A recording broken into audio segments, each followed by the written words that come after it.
ಮುಖ್ಯಮಂತ್ರಿ ಸಿದ್ದರಾಮಯ್ಯ ನೇತೃತ್ವದ ಕಾಂಗ್ರೆಸ್ ಸರ್ಕಾರವು ಜಿಲ್ಲಾ ಉಸ್ತುವಾರಿ ಸಚಿವರನ್ನ ನೇಮಕ ಮಾಡಿ ಆದೇಶವನ್ನು ಹೊರಡಿಸಿದ್ದು, ದಕ್ಷಿಣ ಕನ್ನಡ ಜಿಲ್ಲೆಗೆ ದಿನೇಶ್ ಗುಂಡೂರಾವ್ ಹಾಗೂ ಉಡುಪಿ ಜಿಲ್ಲೆಗೆ ಲಕ್ಷ್ಮೀ ಹೆಬ್ಬಾಳ್ಕರ್ ಅವರನ್ನ ನೇಮಕ ಮಾಡಲಾಗಿದೆ. ದಿನೇಶ್ ಗುಂಡೂರಾವ್ ಆರೋಗ್ಯ ಮತ್ತು ಕುಟುಂಬ ಕಲ್ಯಾಣ ಸಚಿವರಾಗಿದ್ದರೆ, ಲಕ್ಷ್ಮೀ ಹೆಬ್ಬಾಳ್ಕರ್ ಅವರು ಮಹಿಳಾ ಮತ್ತು ಮಕ್ಕಳ ಕಲ್ಯಾಣ, ವಿಕಲಚೇತನ, ಹಿರಿಯರ ಕಲ್ಯಾಣ ಖಾತೆಯ ಸಚಿವರಾಗಿದ್ದಾರೆ.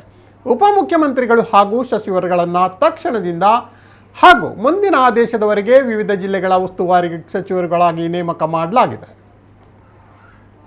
ಯಾವ ಜಿಲ್ಲೆಗೆ ಯಾರು ಉಸ್ತುವಾರಿಗಳು ಅಂತ ನೋಡೋದಾದ್ರೆ, ಡಿ.ಕೆ. ಶಿವಕುಮಾರ್ ಅವರನ್ನ ಬೆಂಗಳೂರು ನಗರ, ಡಾಕ್ಟರ್ ಜಿ. ಪರಮೇಶ್ವರನ್ನ ತುಮಕೂರು, ಎಚ್.ಕೆ. ಪಾಟೀಲ್ ಅವರನ್ನ ಗದಗ, ಕೆ.ಎಚ್. ಮುನಿಯಪ್ಪ ಅವರನ್ನ ಬೆಂಗಳೂರು ಗ್ರಾಮಾಂತರ, ರಾಮಲಿಂಗಾರೆಡ್ಡಿ ಅವರಿಗೆ ರಾಮನಗರ, ಕೆ.ಜೆ. ಜಾರ್ಜ್ ಅವರಿಗೆ ಚಿಕ್ಕಮಗಳೂರು, ಎಂ.ಬಿ. ಪಾಟೀಲ್ ಅವರಿಗೆ ವಿಜಯಪುರ, ದಿನೇಶ್ ಗುಂಡೂರಾವ್ ಅವರಿಗೆ ದಕ್ಷಿಣ ಕನ್ನಡ, ಎಚ್.ಸಿ. ಮಹದೇವಪ್ಪ ಅವರಿಗೆ ಮೈಸೂರು ಜಿಲ್ಲೆ, ಜಾರಕಿಹೊಳಿ ಅವರಿಗೆ ಬೆಳಗಾವಿ, ಪ್ರಿಯಾಂಕ್ ಖರ್ಗೆ ಅವರಿಗೆ ಕಲಬುರಗಿ, ಶಿವಾನಂದ ಪಾಟೀಲ್ ಅವರಿಗೆ ಹಾವೇರಿ ಜಿಲ್ಲೆಗಳ ಉಸ್ತುವಾರಿಯನ್ನಾಗಿ ಮಾಡಲಾಗಿದೆ.